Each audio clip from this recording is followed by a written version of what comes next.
Main entrance വരുന്നത് കേട്ടോ. അതിൻ്റെ ഞായറാഴ്ച കൊണ്ട് നല്ല തിരക്കുണ്ട്, ഒത്തിരി ക്രൗഡ് ഉണ്ടെന്ന്.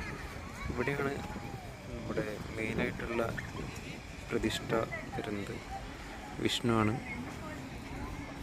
ഇവിടെ, ശിവൻ ഇപ്പുറത്ത്, ഇത് സത്യസായിബാബ. നമ്മളിന്ന് എത്തിയപ്പോൾ ഇത്തിരി ലേറ്റായി. ഇന്ന് ഞായറാഴ്ചയാണ്, അതുകൊണ്ട് 2:30 വരെ നട ഓപ്പണിംഗ് ഉള്ളൂ. പിന്നെ നല്ല ക്ലൈമറ്റുമാണ്. വരുന്ന വഴിക്കൊക്കെ നല്ല മഴയായിരുന്നു വീട്ടിൽ നിന്ന് ഇറങ്ങുമ്പോൾ.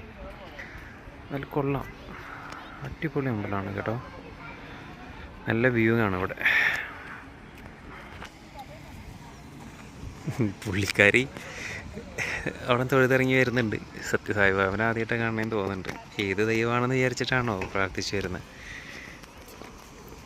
നമ്മുടെ കേരളത്തിലുള്ളവർക്ക് അങ്ങനെ സത്യസായിബാബനെ ഒത്തിരി അറിയുമെന്ന് എനിക്കറിയില്ല. പക്ഷേ നമുക്ക് വലിയ പരിചയമൊന്നുമില്ല, പേര് കേട്ടിട്ടുണ്ട് അത്ര തന്നെ.